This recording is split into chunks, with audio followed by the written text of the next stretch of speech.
There's a haunting question many sensitive souls carry. Why do I pour myself into everyone else's pain? Yet when I hurt, it feels like no one even sees me? If you are an empath, that question may feel like the constant soundtrack playing through your life. But the reality is this: it isn't because you are without worth, and it isn't because people are heartless. It is because, at some point, you were conditioned to believe that your safety and your value depended on putting others first and caring for their needs. Carl Jung, the great psychologist, observed this same pattern over and over with his patients. He treated people who had lived their entire lives as the psychological caretakers within their families. These were the children raised in unstable, unhealthy households where parents were unpredictable, often fighting, depressed, or emotionally unavailable. Instead of having the chance to play, imagine, or explore, these children were silently recruited into roles such as mediator, peacekeeper, or emotional absorber. Jung noticed how they developed a sharpened sensitivity, able to catch even the smallest change in the air. A sigh, a slammed door, or a silence heavy with tension. Without a single word spoken, they could already sense that conflict was near. The tragedy was that survival required them to put aside their own needs.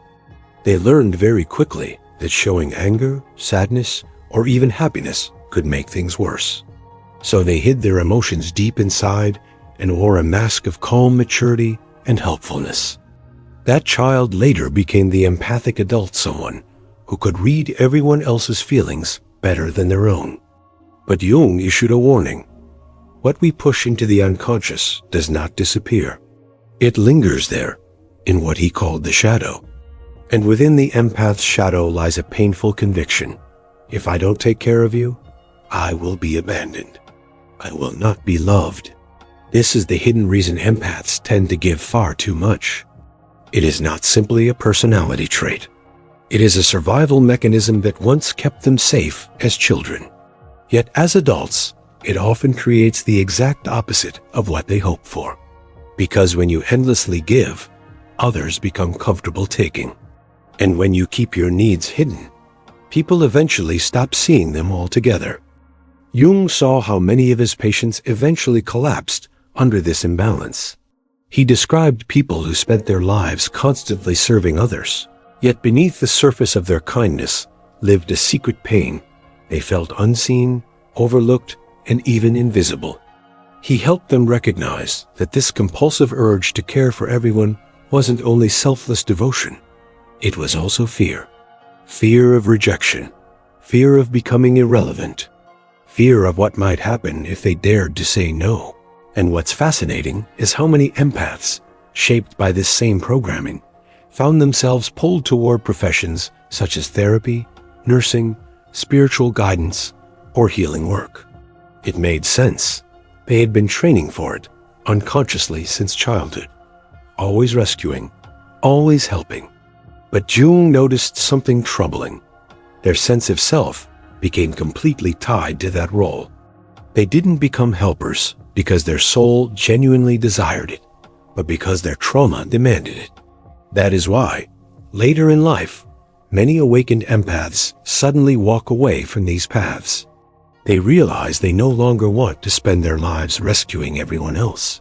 Instead, they want to live, to create, to explore who they are apart from carrying the weight of the world. And this is where things get truly powerful. In this very video, we are not only uncovering why this happens, but also how you can finally break this cycle so you are not condemned to endlessly care for others while neglecting yourself. By the end, you'll see the psychology, the shadow work, and the tools that can help you finally receive the same love and attention you've been giving away for so long. But before we go deeper, if this resonates with you, drop a comment below. You could even share a simple affirmation, like, "My needs matter too." By doing so, we begin creating a community where empaths realize they are not alone. Because here's the paradox Jung often emphasized. The very skill that once kept you safe as a child, the ability to sense and adapt to everyone else's emotions, becomes the exact thing that renders you invisible as an adult. And unless you face this shadow, the cycle will continue. Think for a moment about how this repeats itself in adulthood. Empaths often find themselves in relationships that are painfully one-sided. They pour out endless amounts of love, time, and energy into another person, yet what comes back to them is only a fraction of what they've given. This doesn't always happen because people are cruel. More often, it's because the empath has been unconsciously conditioned to accept imbalance. When you grow up putting your own needs last, neglect becomes familiar. Jung pointed out that the unconscious has a way of pulling us back toward what is unhealed. So the empath who was raised in a home where love was conditional often ends up choosing partners, friends, or even bosses who replay that same story. I will give everything to you, and maybe then you will finally see me. But here's what actually happens. The empath ends up exhausted, resentful, and drained, while their needs remain invisible. This is where shadow work becomes essential. The shadow isn't only about the dark or negative, it is everything you were forced to hide in order to survive.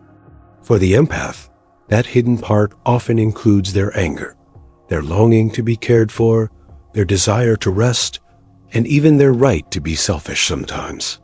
Jung observed that real healing often begins when those exiled parts of the self are welcomed back.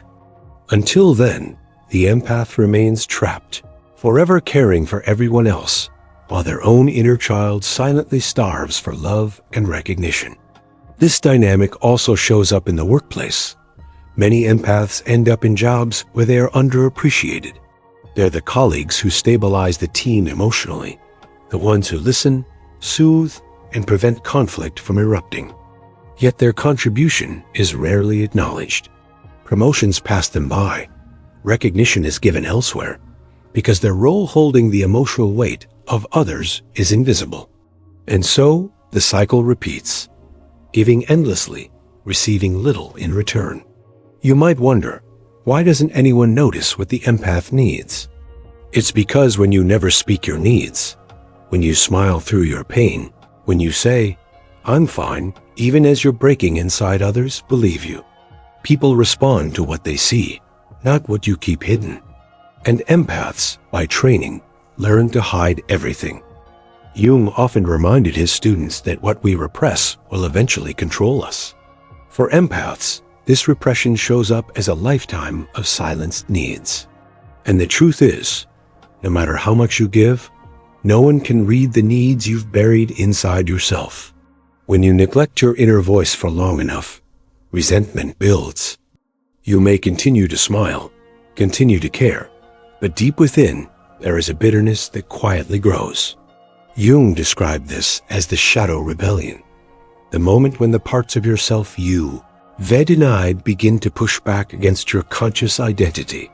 This is why some empaths suddenly withdraw from relationships or disappear from social circles. It isn't because they stop caring, it's because they've reached a breaking point. Their unconscious finally refuses to carry the burden of silence any longer. And yet, this breaking point, as painful as it feels, can also be the doorway to transformation.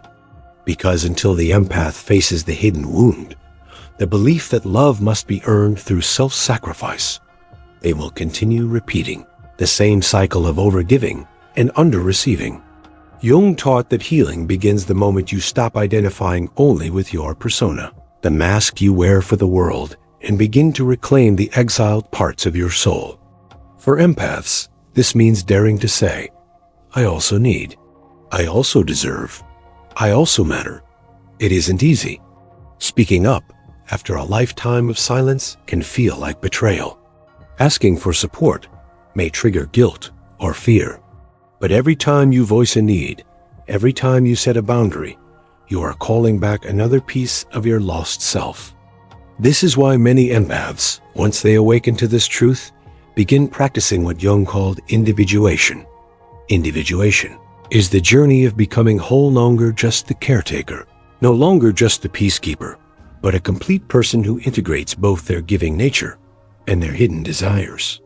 So the next time you find yourself drained, Pause and ask, am I giving because I truly want to, or because I am afraid of what will happen if I don't? That single question can reveal whether your love is flowing freely or whether it is tangled up in old survival patterns. And if this resonates with you, let me know in the comments. Tell me where in the world you're watching from. I'd love to know how Jung's insights connect with your own journey. Jung often emphasized that the unconscious does not stay silent forever. What we deny eventually returns, often in disguised and disruptive ways. For empaths, this denial shows up as exhaustion, sudden breakdowns, or unexpected anger that seems out of character. They may ask themselves, why am I so tired when all I've done is help? Why am I so easily frustrated when I've always been patient? The answer is simple years of neglecting your own needs eventually take their toll. You cannot endlessly pour from an empty vessel. Jung believed that these cracks in the empath's persona are not failures, but signals. They are the psyche's way of saying, it is time to reclaim the parts of yourself you have abandoned. The burnout, the irritability, even the collapse, they are not punishments. They are invitations to wholeness. This is where many empaths begin the most difficult yet liberating stage of their journey, learning to stop over-identifying with the suffering of others. Jung noticed that true compassion can only exist when it flows in both directions. If you care for others while abandoning yourself, that is not compassion, it is compulsion. It is trauma disguised as love. The challenge is that many empaths secretly fear what will happen if they stop giving. Will people leave? Will they be rejected? Will they be seen as selfish? These fears are deeply rooted in childhood wounds. But as Jung observed, the very act of facing those fears is what transforms them. Once you risk speaking your truth, you discover that authentic relationships do not disappear when you set boundaries. They grow stronger. And here's the paradox. The moment an empath finally allows themselves to receive, they become more capable of giving. No longer drained or resentful, their love flows freely, without hidden expectation. Jung taught that this is the essence of individuation, when the self is no longer fragmented, when both shadow and light are embraced, when giving and receiving are balanced. So if you have found yourself tired, unrecognized, or unseen, know this. Your exhaustion is not weakness. It is the signal that your soul is asking to be acknowledged. The same sensitivity that once kept you safe can also guide you home, if you are willing to listen. And before we go further, if you're connecting with these truths, make sure you've subscribed to my channel SYC Soul and turned on the bell icon. That way, you won't miss the upcoming parts of this series where Jung's teachings go even deeper. Because if your heart has been strong enough to hold the weight of everyone else's struggles, it is certainly strong enough to hold your own. So the real question becomes, what is the one thing you've denied yourself while carrying everyone else's burdens? Think about it and share it in the comments. Your words might be exactly what another empath needs to hear. And remember this, your soul was never sent here to only be a caretaker, a healer, or a savior. Your soul is here to be whole.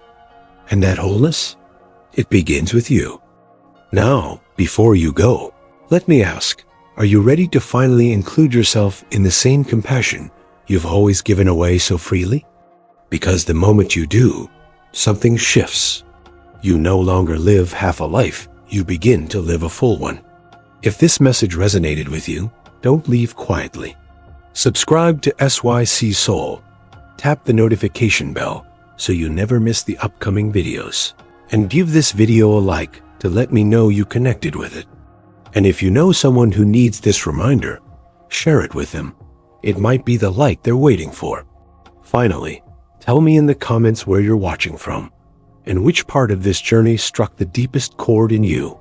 Your words may be the encouragement another empath desperately needs. Because your story matters, your needs matter, and most of all, you matter.